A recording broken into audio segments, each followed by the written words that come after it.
Dakilang Ama, aming Diyos, nagpupuri kami at nagpapasalamat dahil sa ibinigay niyong buhay at lakas at maging sa mga pagpapala na patuloy po namin natatanggap, Panginoon. Salamat po ng marami sa buong isang linggong nagdaan. Walang sino man sa amin, Panginoon, ang napahamak, bagos kaming lahat ay inyong ginabayan. Kung kaya naririto kami, Panginoon, sa inyong presensya, kami po ay nag-aalay ng lahat ng papuri at pasasalamat dahil kayo po ay Diyos na karapat dapat tumanggap. Kaya naman muli sa sandaling ito, nagpapakumbaba kami dahil wala po kami magagawa kung wala po ang inyong pangunguna at pagsama. Samahan niyo po kami, Panginoon, ng iyong Espiritu. Patnubayan, gabayan niyo po kami at kung ano man po ang nakikita ninyo, na hadlang at balakid sa aming mga puso, pawiin po ninyo, Panginoon. Linisin niyo po kami. Hinihingi po namin ito ng tawad sa inyo dahil alam po namin na ito po ang hadlang at sagabal sa inyong harapan. Kaya dalangin namin na malaya pong kumilos ang inyong Espiritu at dalhin po kami papalapit sa inyo at kung ano man po ang mga dala naming mga problema, pagsubok o mga suliranin, alam po namin ang salita po ninyo ang siyang daan ng lahat ng aming pangangailangan, materially, physically, and spiritually. Salamat po, Panginoon. Inaalay po namin sa inyo ang oras na ito at inaangkin namin na minsan pa na meron kayong nakalaan na biyaya at pagpapala na nanggagaling sa inyong salita. Kaya tanggapin po ninyo ang lahat ng papuri at pasasalamat sa matamis na pangalan ng aming Panginoong Hesus. Ito po ang aming samot dalangin sa ngalan ng Ama, ng Anak at ng Espiritu Santo. Amen and amen. Palakpakan na lang po natin. And if you have your Bible, o kung wala man, meron po tayong slide dyan ng ating sa PowerPoint para sa ating gospel. At ang mabuting balitang ito ayon kay St. Matthew or Matthew chapter 7.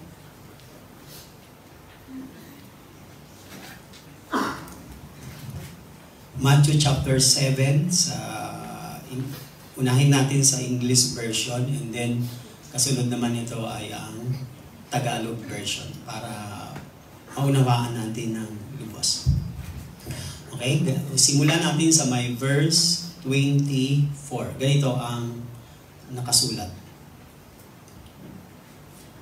Beginning from verse 24 to 27. Sabi dito, therefore, everyone who hears these words of mine and puts them into practice is like a wise man who built his house on the rock. The rain came down, the streams rose, and the winds blew and beat against that house, yet it did not fall because it had its foundation on the rock. But everyone who hears these words of mine and does not put them into practice is like a foolish man who built his house on sand.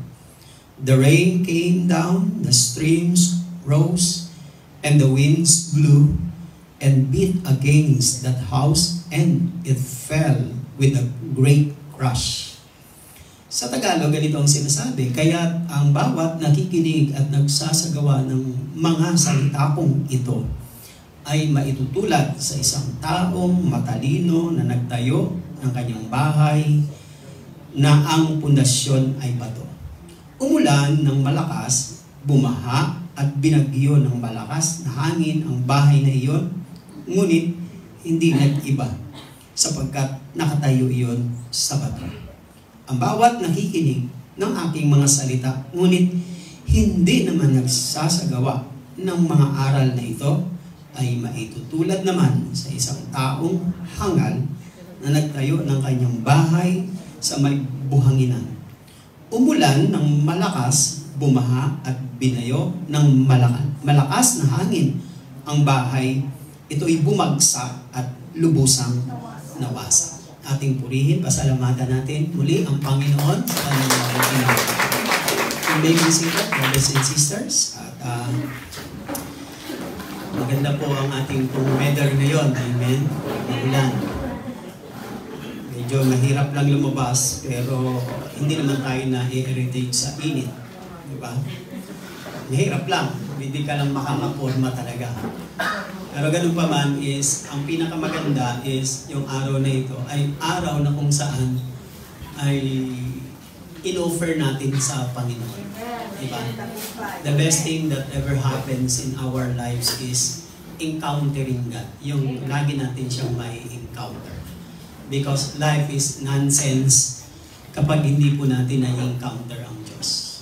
Kaya napakahalaga po yan sa buhay natin. Na hindi lang puro trabaho, ang trabaho talaga nakakapagod po yan, depende rin sa trabaho. Hindi lang po puro trabaho, hindi lang po puro social media, hindi lang po puro party or ano po, mga social activities. Kailangan din natin ng pang-spiritual.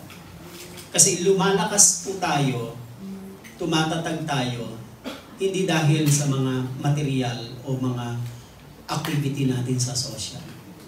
It has nothing to do with our spirit. Jesus said, Matthew chapter 4 verse 4, man does not live by bread alone. Hindi lang tayo nabubuhay sa tinapay. Pag sinabing bread, anything that sustains our physical needs. Mga vitamins, food, water, mga ganyan. Puro na yan sa katawan, sa body, even our clothes. Puro sa ating physical. Pero pagdating na po doon sa spiritual, hindi na po kayang isupply yun po ng pagkain, food supplements, clothes, or water, or ano pa man. Hindi na niya na magagawa. At ang pwede lang makagawa po noon sa buhay natin ay walang iba kundi ang Word of God. Kasi siya po yung ating spiritual bread na nanggagaling sa salita ng Diyos. So, as human being, we are not only created as physical aspect. Hindi lang tayo pang physical. Tayo po ay pang spiritual. Kaya pag ang focus natin lagi doon sa physical and material, ang mangyayari, manghihina ka naman sa pangloob mo. Kaya pag dumarating na mga problema at pagsubok, hindi mo na siya kayang labanan kasi kulang ka na sa energy, sa power, sa loob mo. So, sa spiritual. The real you, the real we are is our spirit, not our physical. Pag nagkakakita-kita tayo, nagkakatinginan tayo, hindi ako ang tunay na ako o kayo ang tunay na kayo, kundi yung nasa loob nyo. And that is your spirit. The real you is your spirit. Because God created us in His image, in His spirit, in His spirit. Okay, likeness in His image. Ang ibig po sabihin nun sa kanyang spirit. Now, ito pong binasa po natin na ito, the English and Tagalog, it's all about the teaching of Jesus or this parable about the wise and the foolish builders. Yung matalino at hangal na nagtayo ng kanilang bahay. Nagtayo. Napakahalaga po ng pagtatayo. All of us, sa buhay natin, kung anong meron tayo, nakadepende yung kung paano nyo sinimulan at itinayo. Diba? Doon yung nakadepende. Kung may mga taong successful ngayon, maaaring siguro yung pag-build po nila sa buhay nila ay maganda, kaya naging successful sila. May mga taong hindi naman sila naging great o successful, maaaring na-realize nila at the end of their lives is kaso hindi na nila mabalikan para magtayo uli kasi wala nang panahon, wala na rin lakas. Inubos na ng panahon kasi there is a right time for everything. Kaya may regrets po sila na pwede naman palang maging maganda pero hindi ko nagawa. Ganun po ang ibig sabihin nun. So, let us go on. This story is all about how to build a strong foundation. Paano ba magtayo ng isang matatag? Paano ba magtayo ng isang matatag na pundasyon? Pag sinabing pundasyon, ibig sabihin, yun ang pinakauna-una mong gagawin at itatayo. Pag tayo po ay nagtatayo ng bahay o building, Hindi ka agad yan sinisimulan sa taas. Doon ka muna magsisimula sa ground. Maghuhukay ka at depende yun kung saan mo ilalagay at kung saan mo pipiliin. Saan ka magsisimula, anong lugar pipiliin mo, saan ka magsisimula, at paano mo itatayo. Ang ibig ko sabihin is, foundation is the most important part of any houses or buildings. Pundasyon talaga, mga kapatid. Now, ang buhay po natin, our lives in this world is, the same is true for our lives in this world, are like buildings. Ang buhay natin katulad ng bahay, ng building. Ganyan ang buhay natin eh. Itinatayo, binibuild, no? Ini-establish. Ganyan ang buhay natin. Pwede tayo, we can build them with the best materials. Depende kung yung nagpapatayo ay mapera, natural, ibibigay mo yung pinaka-the best kasi gusto mo magandang building, magandang bahay mo, di ba? Ganun ibig sabihin nun. Ang buhay natin ay katulad ng buildings na itinatayo. Depende yun sa the best na materials kung gusto mo. Ang iba dyan is, nagtatayo sila na very impressive achievements, mga impressive achievements. Some are building their lives with impressive achievements. Kaya nga, di ba, may mga bahay na pag pumasok kayo, nakadikit yung mga diploma, mga degrees, mga gano'n, di ba? Kabit-kabit, nakaka-pressure yun sa mga magkakapatid na walang degree. Kasi hindi ka may kakabit doon, hindi ka may lalagay, nakaka-pressure. Di ba? No, nakaka-pressure yun eh, kasi magkakapatid kayo, tapos sila may mga degree, ang mga parents pa naman, pag may degree, ilalagay ng gano'n sa may sala. Para pagdating ng mga bisita, kitang-kita yung mga bachelor, mga degree. Paano pag wala kang degree? Hindi ka ikakabit ng mother mo doon. Doon ka lang sa loob ng kwarto. Diba? So sometimes, that's how they build their lives in this world by impressive achievements or accomplishment. Another one, we can decorate our lives as just like a building. We can decorate our lives in this world by good deeds and kind words.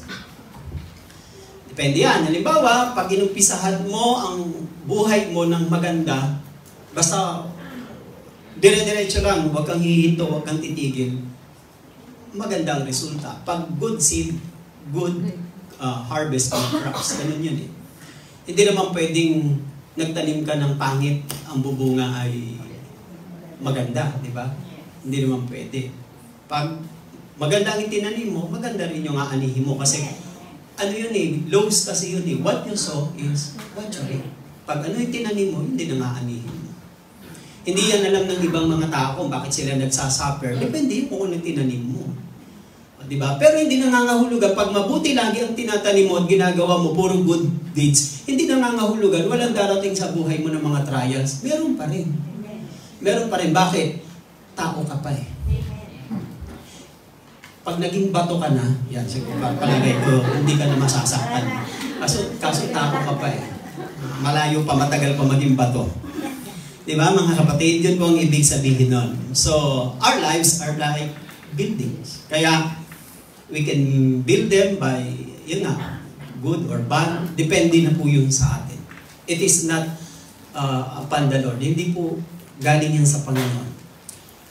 Ibibigay lang ng Panginoon ang kanyang salita, ibibigay niya ang kanyang blessing, pero depende nga yun sa iyo. Hindi naman ang Diyos, gusto ka lang niyang gabayan, turuan, at ipakita yung kanyang blessings para na sa iyo. Pero kung ikaw naman ay hindi aangkop sa kanya, katulad yung pinag-aralan natin last Sunday is, seek ye first the kingdom, yung hari at saka yung kanyang kaharian, tapos, and His righteousness. Ibig sabihin, mabuhay ka sa kanyang rules, guidelines, and regulation, and all these things shall be added unto you. Last Sunday po yun. Sabi po, but if our life, no, is not built on a solid foundation, let's say, yung mga na-mention ko kanina, how do people build their lives? Kung ang buhay naman natin ay hindi natin itinatayo sa matibay na pundasyon, it will not last long. Hindi yan magtatagal. Kaya nga pagdating sa mga, ano to tinatawag nating mga kalamidad, trahedya, lalo ng mga lindol, meron talagang mga bahay na bumabagsak, mga building.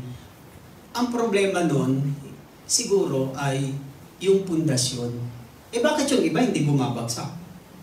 Diba, yung iba bumabagsak, bakit yung iba? Di kung sana lahat bumabagsak, kasi pareho lang naman ni lindol. Magkaiba kasi yun sa pundasyon. Kaya, very important talaga. The first thing to do is makuha natin yung pinakatamang pundasyon. At yun ang gusto kong i-share sa inyo, how to build a strong foundation in life, sa buhay natin.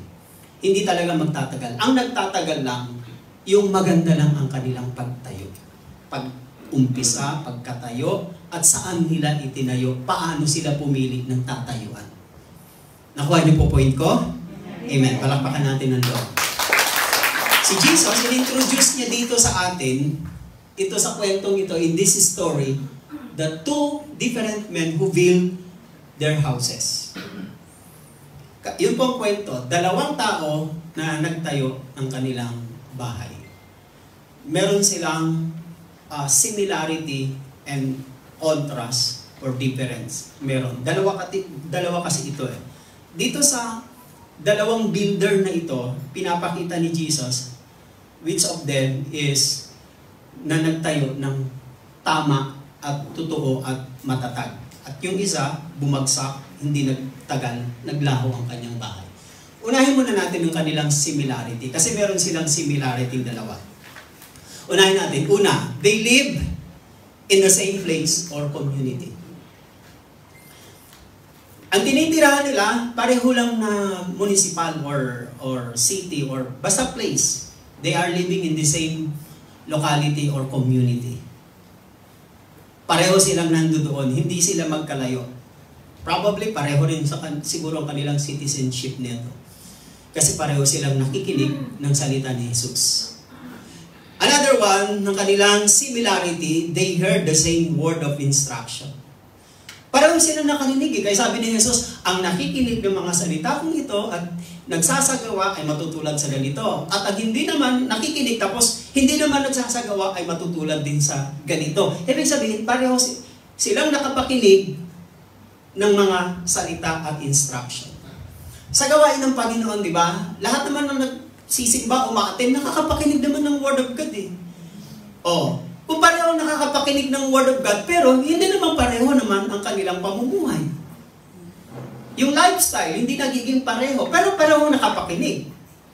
So, may problema doon sa nakinig at kung paano ginawa ang instruction. Not only that, they both build a house. Pareho silang nagtayo. Hindi naman sinabi yung isa pagkapakinig, lumabas siya, hindi siya nagtayo. Pagkalabas nila, after they hear the words and instruction, pareho na silang nagtayo. Not only that, they both went through the same storm.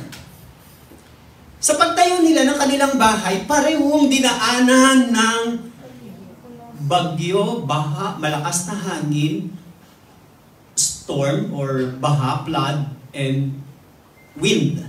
Yan po yung tatlong elemento na sumubok ng kanilang itinayo is baha, storm, baha, at saka hangin. Flood, tsaka flood, storm, o storm, flood, and wind, tatlo. Hindi naman nangahulugan na yung isa hindi dumaan sa storm, sa bagyo. Pareho silang dinaanan. Ibig ko sabihin, like in this world, rich and poor, or matalino, or ordinaryong tao, o sikat, lahat naman talaga dadaanan ng problema, ng mga trials, ng mga pagsubok. Wala namang exempted eh. Wala namang shielded sa atin na pagdating sa mga trahedya, calamity. Lahat yan dadaanan talaga, mga kapatid. So, yung apat na yon, pare-pareho sila doon. Ibig sabihin, meron silang commonness doon or pagkakatulad. Their similarity yung pinapakita ko. When Jesus introduced these two men, these two builders. Not only that, tingnan natin yung kanilang differences.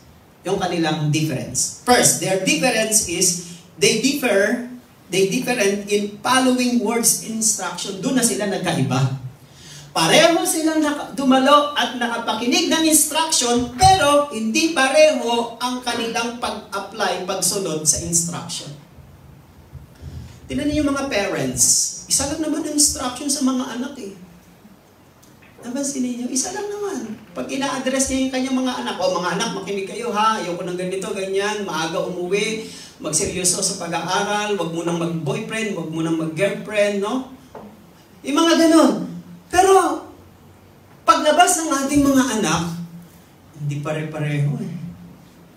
Hindi pare-pareho. Merong masunurin, merong pasaway, tigas ang ulo.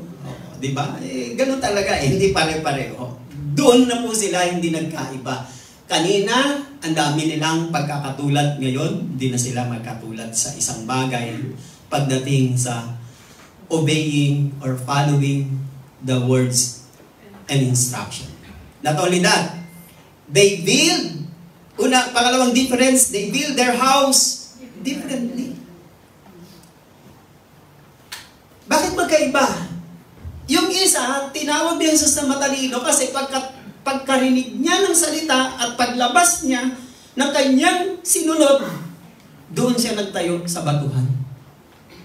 Yung isa, pagkarinig niya ng salita at paglabas niya ng kanyang sinunod, doon siya nagtayo sa buhanginan. Later on, i-elaborate ko yung difference of sand and rock foundation. Okay? So, magkaiba na uli sila rito. And the last one ng kanilang difference is they are different in identity. Ano yung identity ng isa na sumunod sa instruction? Wise. Wise. Ano naging identity ng isa na nakapakinig paglabas, hindi niya sinunod ang instruction? Foolish. Hangal ang tawag ni Jesus doon sa hindi sumunod. So, magkaiba na yung identity. Napansin nyo sa simbahan, sa gawain ng Panginoon, kahit anong churches, kahit anong denomination, affiliation, hindi naman talaga lahat pare-pareho. Ang nangyayari lang, nakakadamay-damay. Halimbawa, dito ka umaaten, tapos nakagawa ka ng scandals, ay ganyan pala mga taga-ano, ay ganun pala mga taga-ganon, ay ganun pala mga taga-ganyan, yung pala sila. O, samantala yung gumawa lang, 2, 3, 4, hindi naman lahat ginagawa. Napansin po ninyo? Di ba damay-damay? Yes, because of identity. O, ganun yung identity. Parang sa parents, di ba kapag ang anak mo ay nakagawa ng scandal sa barangay, kaninong anak yun? Ay, anak ni Perla de la Cruz. Naku, ganyan pala si Aling Perla. No? Ganyan ba tinuturo niya sa kanyang anak? Eh, hindi naman pala ganun yung tinuturo ni Aling Perla. Maganda naman pala ang tinuturo niya. Kaya nga lang, may problema lang siya sa kanyang anak. So, yung identity, nadadamay. Mga kapatid, they different in identity. Tinugarian ni Jesus, isa hangal, isa matalino, isa ay foolish. Now, tingnan niyo po. Si St. James, si Santiago, nagsabi siya sa atin ng 2 importanteng bagay. Ano pong kanyang 2 importanteng bagay na sinasabi sa atin ni St. James? Una, hearing and doing must go together. Hindi mo pwedeng paghiwalayin. Hindi pwedeng pakinig lang ng pakinig. Kahit nga sa school, di ba? Tingnan niyo yung mga teacher natin. Minsan tayo, ang pinakaayaw kasi natin sa school yung magbibigay ng exam. Hindi ba pwedeng puro oral lang, puro theory lang, turo lang. Hindi ba pwedeng gano'n? Wala bang school na puro turo lang? Wala eh, di ba? Lahat ng school, laging may exam. Lagi. Kasi doon malalaman kung yung naririnig mo ay ginagawa mo rin. Kaya hearing and doing must go together. Hindi siya pwedeng maging divorce. Otherwise, pag nag-divorce yung dalawa, hindi na magiging totoo ang buhay. So, yun po ang ibig sabihin doon. It is not the hearing, sabi ni St. James, but the doing that brings blessings. Amen? In building a house, sa pagtatayo po ng bahay, mga kapatid, no? Sa pagtatayo natin ng bahay, ang mahalaga po is yung plan o blueprint. Kahit na siguro pag sinabing sakto lang ang budget mo, hindi malaki, pero gagawa ka pa rin ng sketch eh. Yung dimension, kahit hindi yan gawa ng architecture or ng engineer, basta kahit pa paano, masasabi mo yung kahit sa sketch o layout mo, gusto ko ganito, papunta dito, papunta ganyan, ganito kataas, ganyan kalaki, ganyan. Ganun ang ibig sabihin doon, gumagawa ka na ng plan and blueprint. Yun ang pinakamahalaga. Si Jesus yung master builder natin, mga kapatid. Ang Panginoon ang nakakaalam na magandang plano at layunin para sa buhay mo. Ibig sabihin, kasi siya yung Diyos eh. Siya yung nakakaalam. Alam niya yung nakaraan mo, alam niya yung ngayon mo, at alam niya pa rin yung mangyayari sa bukas mo. He knows your past, your present, and your future. Because God knows everything. Walang natatago sa Kanya. Alam niya ang pinaka-the best para sa iyo. Parang parents pa rin. Parents knows what is the best for their children.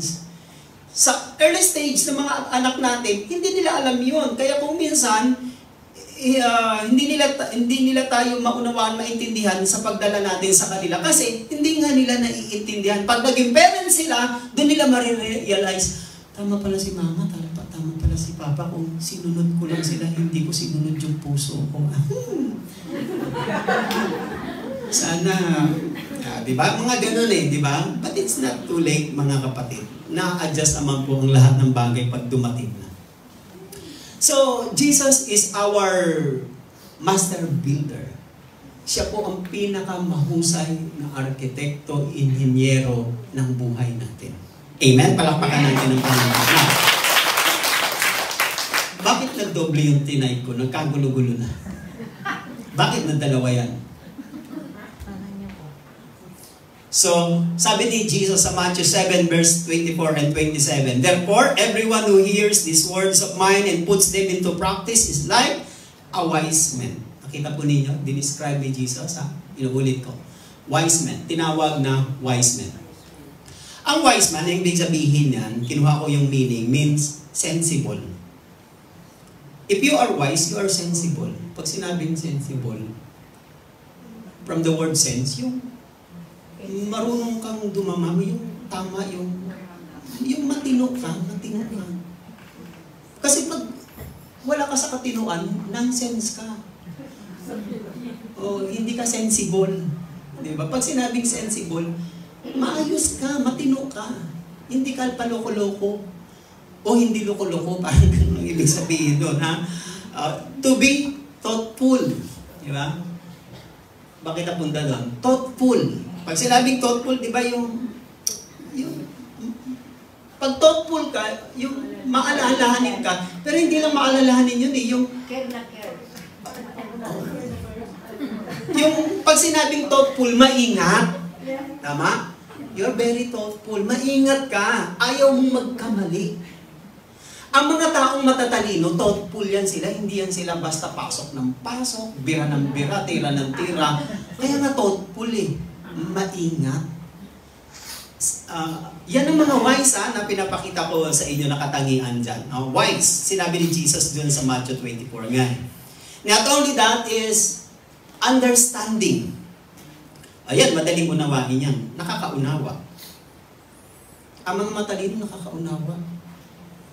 Pag kinausap mo yung mga foolish, mapapagod ka sa kakapaliwanag. Susuko ka. Yung matalino, hindi pa tapos na sinasabi mo. Okay na, get na. Ang daling kausapin. Kaya pag makikipagbati ka sa mga matatalino, hindi ka mahirapan. Mahirapan ka dun sa mga foolish. Kasi kahit anong gawin mo, hindi ka maintindihan. Ikaw pa ang mali. Nakuha niyo ang point?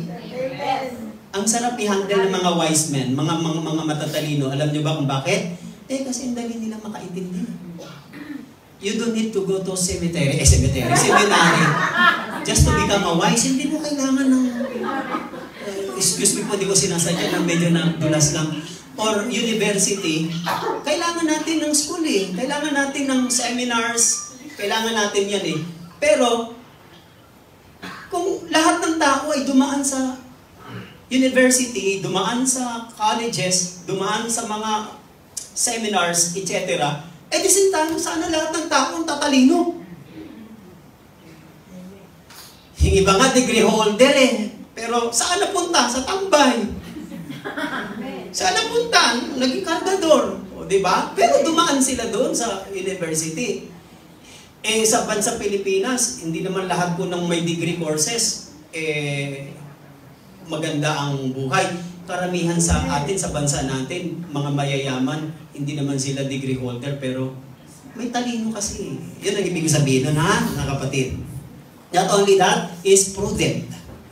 Prudent means maalam, parang katulad din. No, sabi ng Proverbs 10:8, kanina pa yan, the wise man in heart accept commands, but the chattering fool comes to ruin. Yung tao daw na matalino, tinatanggap niya mula sa puso niya ang lahat ng mga utos, aral, at advices. Kaya ang sarap kausap ng matalino.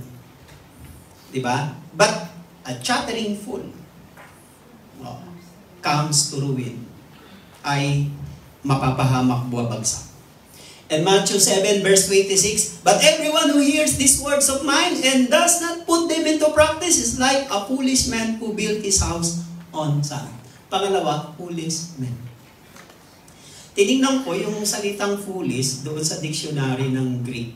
Ang nakalagay sa kanya ay moron. Masarap yan. Sa Bisaya, masarap yun. Moron. Yung moron yung rice na mayroong peanut sa loob na may chocolate. Hindi itong moron na ito. Ang ibig sabihin ng moron is, the word moron is used one who is stupid. Pag sinabing moron is the one who used as stupid. Sa Tagalog, ang tawag doon ay tanga. Ang foolish ay katumbas ng taong tanga. Sa another word din, tanga is hangal, mga kapatid. Hindi po masama ang salitang tanga sa Tagalog na dictionary. Hindi po masama yung salitang tanga. Ang ibig sabihin ng tanga o foolish, tinan mo ano ko po ito based on my observation.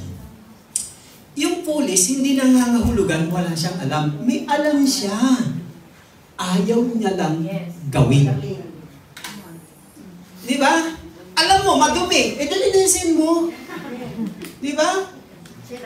Alam mo, yung ibig sabihin, iba kasi yung yung sa inosente or yung sa iba yung innocent sa foolish, magkaiba yan eh.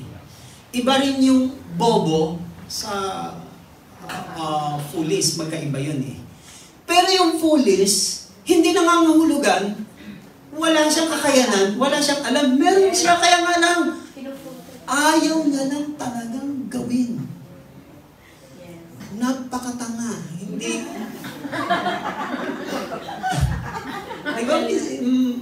Hindi magandang pakinggan, pero hindi po yun masamang salita. In fact, hindi po masama. Hindi po yun mura, yung tanga. Hindi po yun judgmental. Hindi po yun. So, sabi ng Proverbs 14, a wise woman builds her home. Ang matalinong babae ay tinatayo niya ng mainam mabuti ang kanyang tahanan. But a foolish woman tears it down. Ginigiba niya sa pamagitan ng kanyang kamay. Hindi lang to address sa babae, pati sa lalaki. Kapag matalino ka, instead you tear down all your home, your family, your children's, or your dreams, your pangarap, ang gagawin mo yan, bubuuhin mo yan ng bubuuhin. Yung mga tatalinong tao, ang lagi nilang ginagawa ay kung paano bumuo, paano mag-mend, paano mag-heal, paano mag-stitch. Para mabuo lang. Yung mga hangal, mga tanga, mga pulis, walang ginawa kundi manira ng manira. Di ba? Kaya kitin nyo dito sa mundong ito, dalawa lang ang klase ng tao, isang taga-buo, isang taga-sira. Ganyan lang tungkol sa mundong ito eh. Di ba? Mga kasama natin, kahit anong gawin natin, tayo, ang habol natin to preserve, para mabuti, gumanda, umayos. Sila naman ang trabaho nila, taga-giba, taga-wasak, iniisip, ay naku po, napakahirap mabuhay sa mundong ito. Kaya tuloy yung mga matatalino, pinanghihinaan, nawawalan sila ng pag-asa, nawawalan sila ng buhay. Kasi, gawa sila ng gawa ng tama, binabagsak naman sila ng binabagsak ng mga taong nasa paligid nila. Kaya, as a wise man, na sinasabi ni Jesus, you need a strong foundation. Mabait ka, tama ka naman, sensible ka, maingat ka, thoughtful ka, pero, kailangan mo kasi ng matibay, matatag na buhay. Kasi, hindi ka mananatiling mabuting tao kung mahina ang kinatatayuan mo. Amen? Nag-igon. Dalawang step lang ito. Dalawa lang. Hope and pray matapos tayo 2:30. How to build a strong foundation? First is, we must listen and practice the Word of God. Kailangan natin pakinggan at pagkatapos gawin ang salita ng Diyos. Matthew chapter 7 verse 24. Therefore, everyone who hears these words of mine hears. Ba't wala yung verse? Bakit naging 27? Dapat 24 yun eh. Nawawala.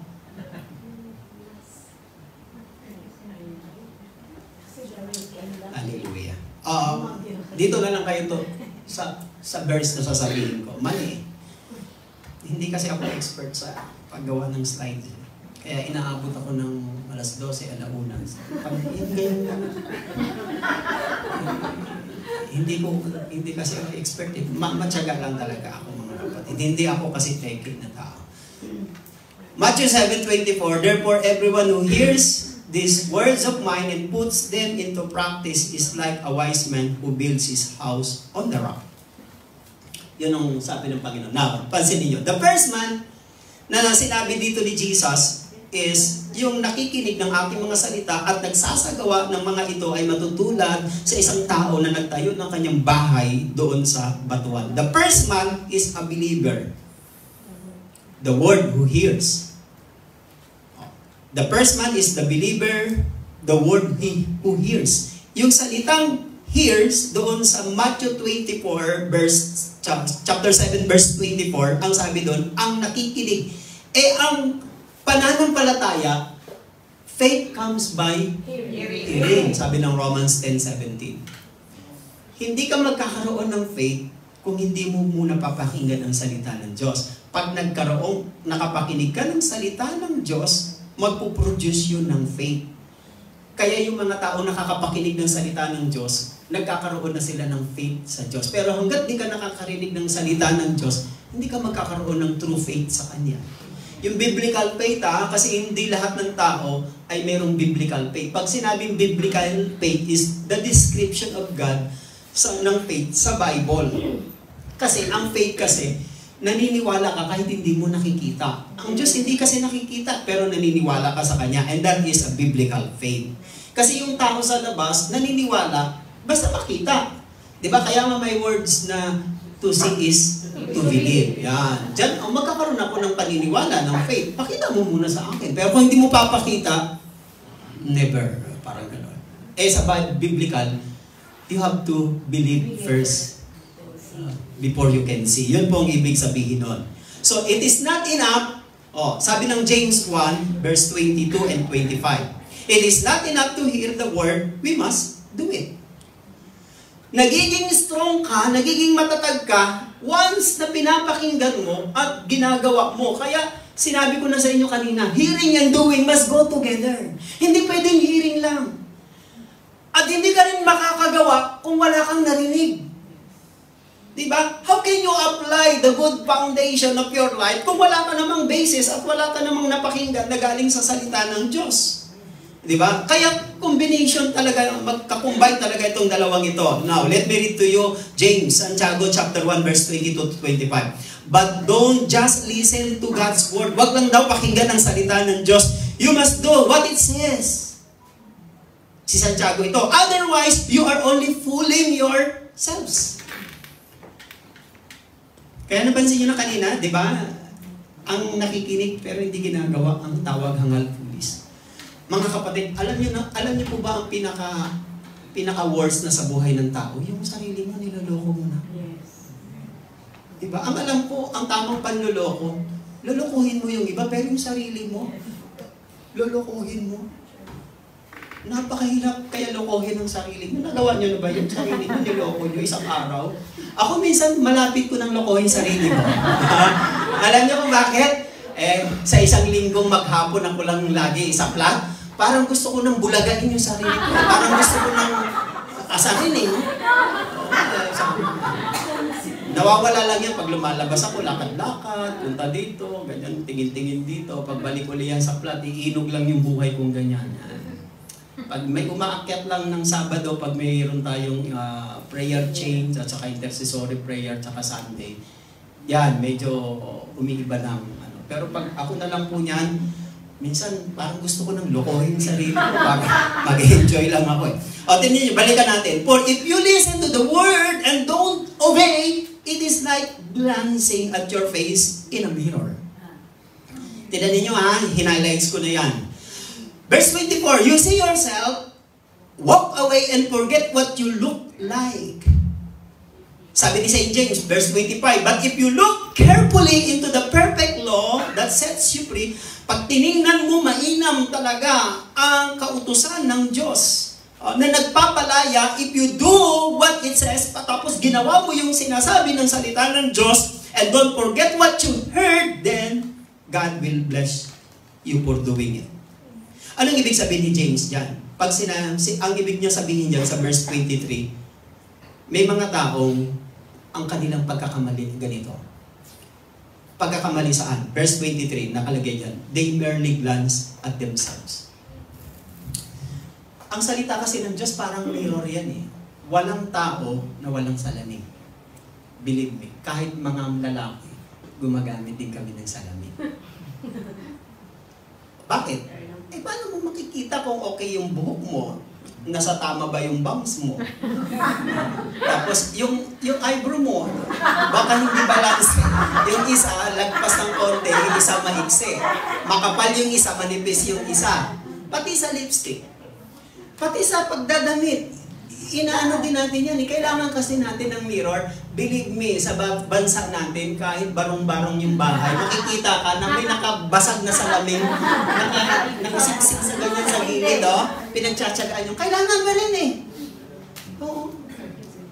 Kailangan pa rin. Palibasa mga lalaki, hindi naman kami nagdadala ng salamin, pero pag nakapasok na kami ng mga restroom, mga CR, doon nag-aayos. Meron akong isang karanasan, nag-talk po doon sa Marikina. Nag-talk po ako, ay nakakahiya kasi nag-talk ako, nakabukas yung CPR. May nanay sa harapan na nakaganon. Sabi ko, nanay, bakit po parang hiyang-hiya kayo habang kasi yung CPR niyo po hindi naman sa harapan. Wala na akong magagawa, tapos na akong mag-talk. Yung mga ganun, bakit? Kasi hindi na nanalamin, hindi nagtitingin. Isa pa, meron akong sinuot na long sleeve, hindi magka-match yung botones sa kuhales. Lagpas ng isa yung kwelyo, yung isa mababa. Karanasan ko po yan, mga kapatid, dahil hindi ako nananalamin. Kaya napakahalaga. May mga ganun tao, what is their mistake? Looking at the mirror, they glance. Kapag ang pakikinig mo at pagtingin mo sa salita ng Diyos, pasulyap-sulyap lang, tapos hindi mo pinapansin kung ano ang nakikita mo sa mirror, hindi ka ma-change. Hindi lang yun, they forgot. Sabi ng verse 24, they forgot what they see. Ito yung tinatawag na ini-ignore mo na. Nakita mo na hindi balance yung foundation mo, makapal dito, manipis dito. Hindi mo pa inayos. Ayusin mo kasi hindi nga pantay. Yung ganun na ibig sabihin yun, kinalimutan mo kahit nakita mo. And they fail to obey. It is not hearing, but it is doing that binibless. Hindi daw yung nakikinig ang binibless ng Diyos, kundi yung nagsasagawa. Amen? Palakpakan natin ang Panginoon. Si St. James tells us two important things. Again, hearing and doing must go together. Amen? Now, how to build pangalawa, and this is the last one. Pangalawa, how to build a strong foundation. Pangalawa is, we must choose to build. We must choose to build on the rock. Kailangan piliin natin magtayo ng ating buhay. Sabi ko kanina, our life is just like a building, katulad ng isang building. We must build. We must choose to build on the rock. Kanina is, we must listen and obey the word of God. Ngayon, we must listen and we must choose to build on the rock. Bakit nga ba sa bato? Bakit nga ba sa batuhan? Now, tingnan nyo yung verse 24. Balikan natin. Therefore, everyone who hears these words of mine and puts them into practice is like the wise man who built his house on the rock. Sa bato. Doon niya sa bato, itinayo. Napakahalaga ito, mga kapatid. Kasi building on the rock is a hard work. May mga taong hindi nila concern yung hard work pagdating sa pag-uumpisa. Tandaan ninyo. Kapag nag-uumpisa kahit sa trabaho at mahirap, magpasalamat ka. Magiging puhunan mo yun. Yung mga taong nag-umpisa magtrabaho, ang gagaang, namimili sila ng trabaho, gusto nila ma-easy at magaang. Kaya pagdating ng panahon na mas mabigat na challenge ng kanilang buhay, hindi na nila ma-handle. Bakit? Wala na silang puhunan. Nakukuha niyo ako? Kaya magpasalamat kapag nag-uumpisa kang hirap na hirap ka. Kasi nagdadagdag yun sa'yo ng lakas. Now, building on the rock, why we choose to build our lives on a rock is time-consuming siya. Nakakaubos ng oras. Hindi katulad doon sa malalambot na lupa, ang daling hukayin. Ang daling kunin ng lupa. Pero kapag mabato, matitigas, mahirapan ka. Magastos yan. Bakit? Imagine, magkano ang labor ng isang araw sa atin. I don't know kung 750. Sa foreman. Ibaba natin siguro 550 naman yung 550. Kung makukuha lang ng isang araw, inabot sa kakahukay ng isang linggo, lugi ka.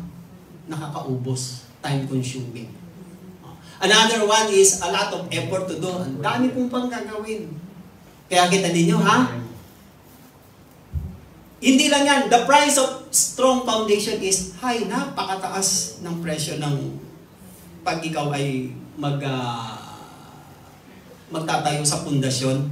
Napakataas ng halaga na gugugulin mo, mga kapatid. Napakataas na halaga. Ganyang kahalaga yung buhay.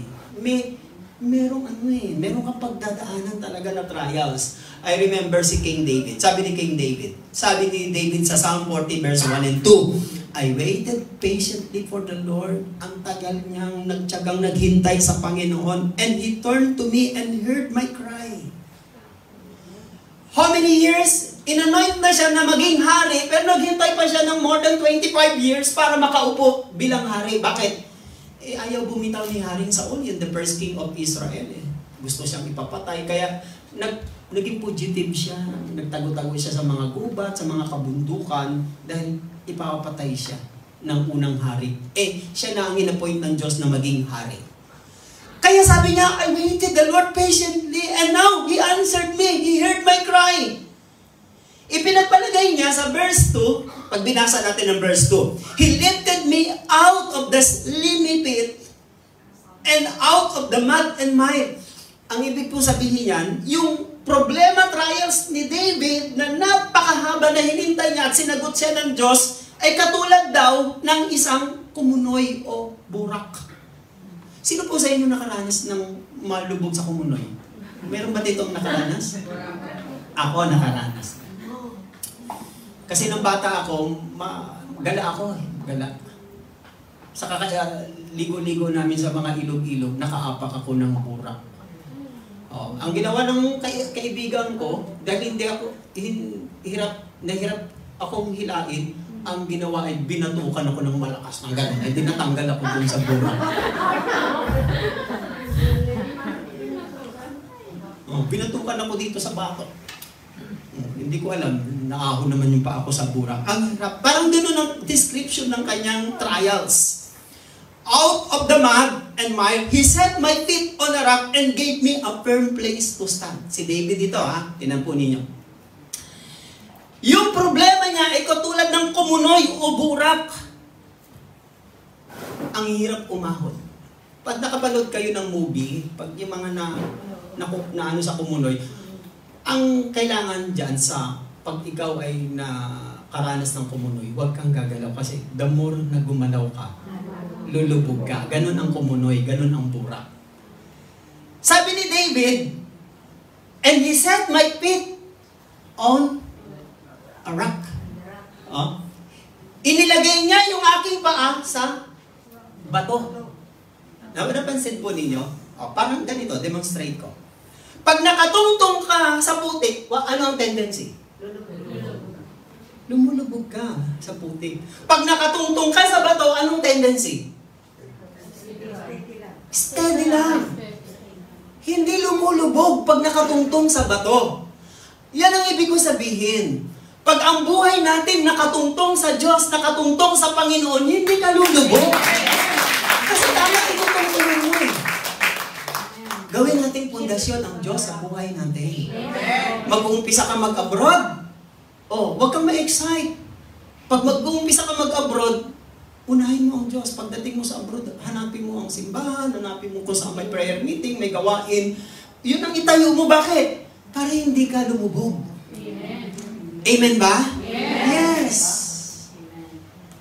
Naranasan ito ni David. Sabi niya, He set my feet on a rock. Kaya sabi niya uli, what is a rock foundation? Rock foundation is a solid and stable. Tama? Solid yan eh. Another one, rock is unchangeable. Yung una, yung isang tao na nagtayo ng bahay sa buhanginan, dumating ang baha, dumating ang hangin, dumating ang bagyo, gumuho ang kanyang bahay. Bakit? Kasi buhangin eh. Ang buhangin, pag dumakot ka ng buhangin, habang pinipiga mo yung buhangin, nauubos. Bakit? Hindi siya stable eh. Labas ka, kuha ka ng bato, pigain mo ng pen, pigain. Ewan ko lang pag hindi ka sumuka. Sumukok dyan. Bakit? Hindi mo mababago yung bato.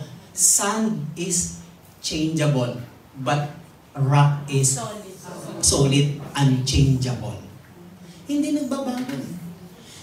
Ang lahat ng bagay sa mundong ito nagbabago. Believe me. Kaya huwag kayong magtitiwala sa beauty. Huwag kayong magtitiwala kasi pagdating ng 60, lalay-lay na yan, kakonti-konti. Believe me. Reality yan eh.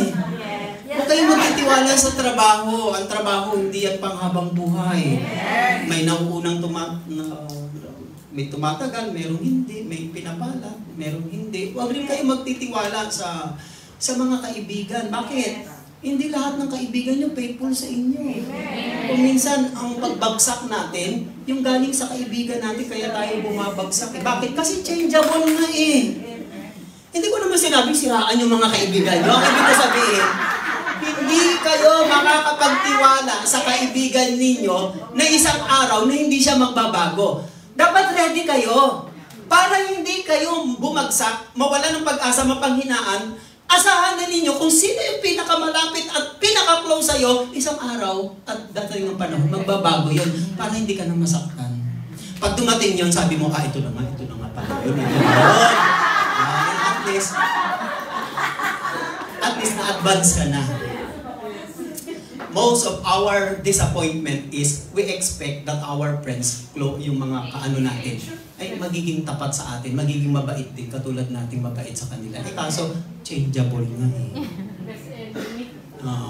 Rock offers a good foundation. Yan po ang ibig sabihin. Sino po nakakaalala nito? Doon na huwag sa akin. Anong tawag po dyan? Sikat po yan. The Leaning Tower of Pisa sa Italy. Icon yan sa Italy. Pag napunta kayo sa Italy, huwag ninyong mamimiss na puntahan yan. Ano pong meron dyan na kinuha ko sa Google? Una, ito ay itinayo ng 1173. Year 1173, and it was completed in 1372 after almost 200 years. Wow, ang tagal. Ano po? Not only that, itong Leaning Tower Pisa, it costs of building tower, of Leaning Tower today, it is estimated mga 4,100 million dollars ang cost niya. Noon pa yun ha, noon pa yun. Tinan nyo ha. Then, itong tower na ito, the tilt had reached 5.5 degrees. Yung kanyang pag-tilt, yung kanyang pagtagilid niya, sinukat ang mga engineer ng 5.5 degrees. Malaki-laki. Kaya nga tinan nyo. Tagilid. Yun po ang ibig sabihin po niya. At ang Italian government, nag-spend po sila appoint po sila ng committee na 13 expert na mga engineers to come up with a plan to save the tower. Para lang i-save nila yung tower na yan. And in Italian, nag-spend po sila ng 11 years. 11 years na ni-spend nila at gumastos po sila ng 27 million to repair that tower. Pero, hindi naman talaga nila na ibalik ng gusto. Meron pang naiwan na mga, siguro ang na-save lang nila mga 3.7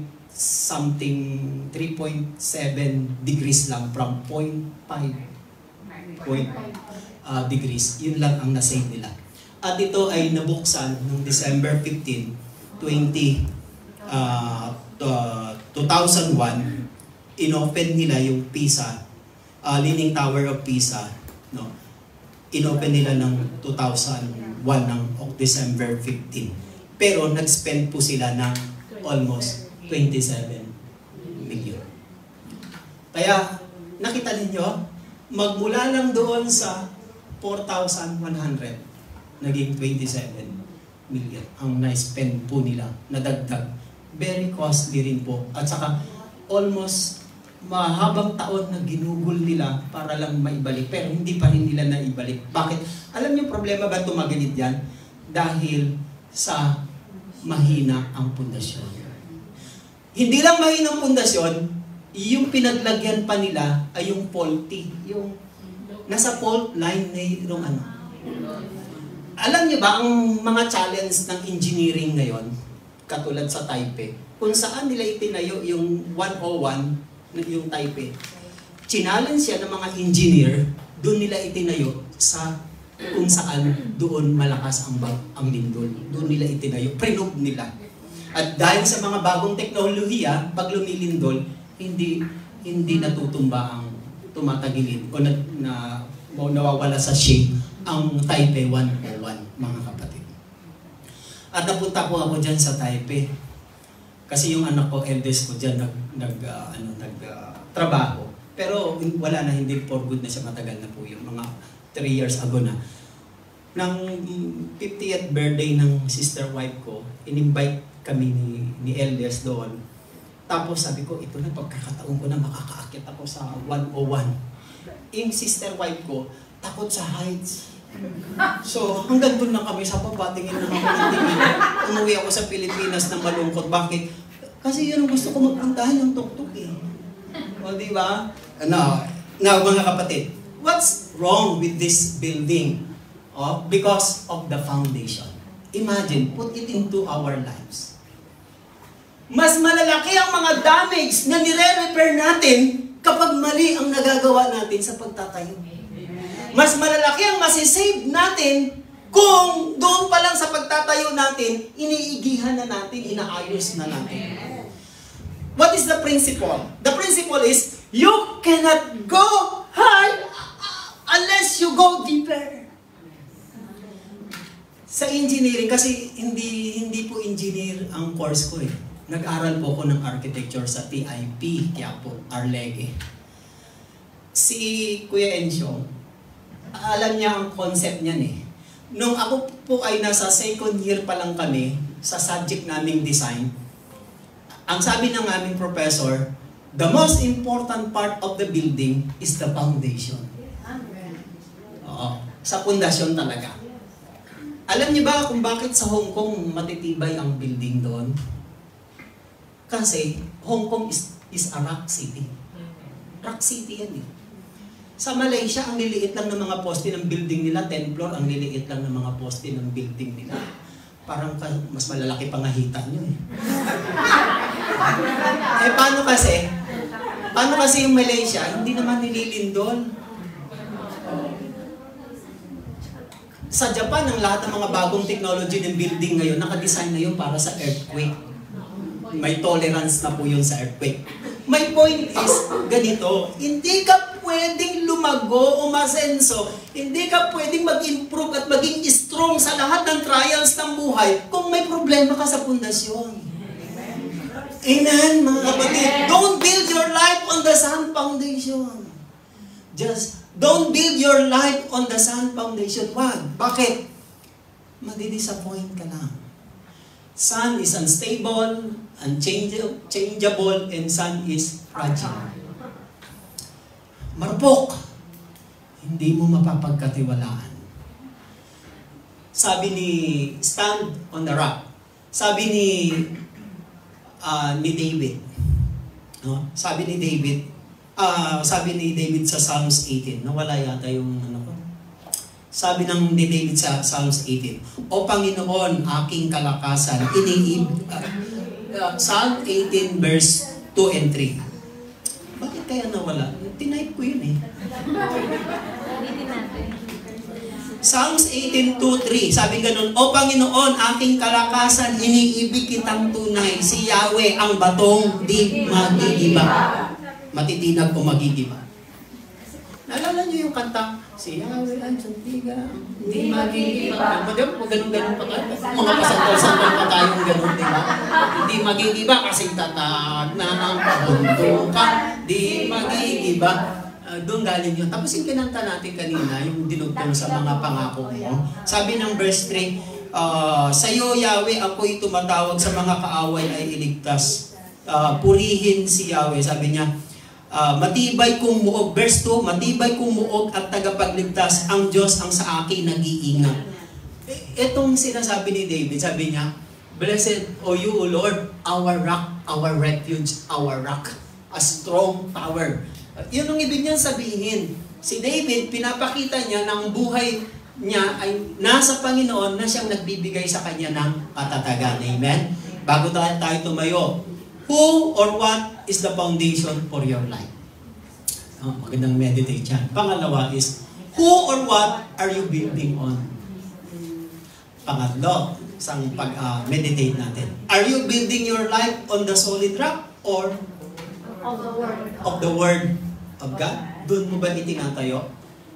Mga kapatid, wala sana sa ating masasaktan, mabibigo, madidisappoint, mafe-fail.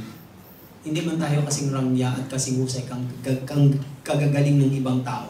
Pero ang ibig ko sabihin, pag hindi ka fail, pag masaya ka, tapos satisfied ka, tapos at peace ka, at ease ka, parang pakiramdam mo na ikaw na mayaman eh. Tama po ba? Yes, Lord. Oo, kasi nakabase kasi yun doon sa iyong relasyon sa Panginoon. Amen? Tumayo tayong lahat. Let us all stand. Hallelujah. Dakilang Ama, aming Diyos, marami pong salamat muli sa mga salita at biyaya at pagpapala ng inyong mga salita sa aming buhay. Kaya po, Panginoon, salamat po sa simpleng tinuro niyo po sa amin. Salamat po sa mga pangungusap ng inyong mga salita. How important to build our lives in this word, just like the building. Lord, teach us. Hindi pa huli ang lahat, Panginoon. Marami pa kaming magagawa at marami pa kaming maaayos, marami pa kaming maitutuwid at marami pa kaming maitatama. Ikaw yun po ang Diyos. You are the God of all chances. The God of opportunities. Panginoon, sa inyo po nanggagaling lahat, Panginoon. From now on, turuan niyo po kami tumayo sa inyo, mabuhay sa inyo, at kayo po ang piliin namin lagi sa buhay namin. And everything in this world, Lord God, is changeable. Nagbabago po talaga. Panahon, teknolohiya, buhay ng tao, kaibigan, pati po ang aming trabaho, nagbabago.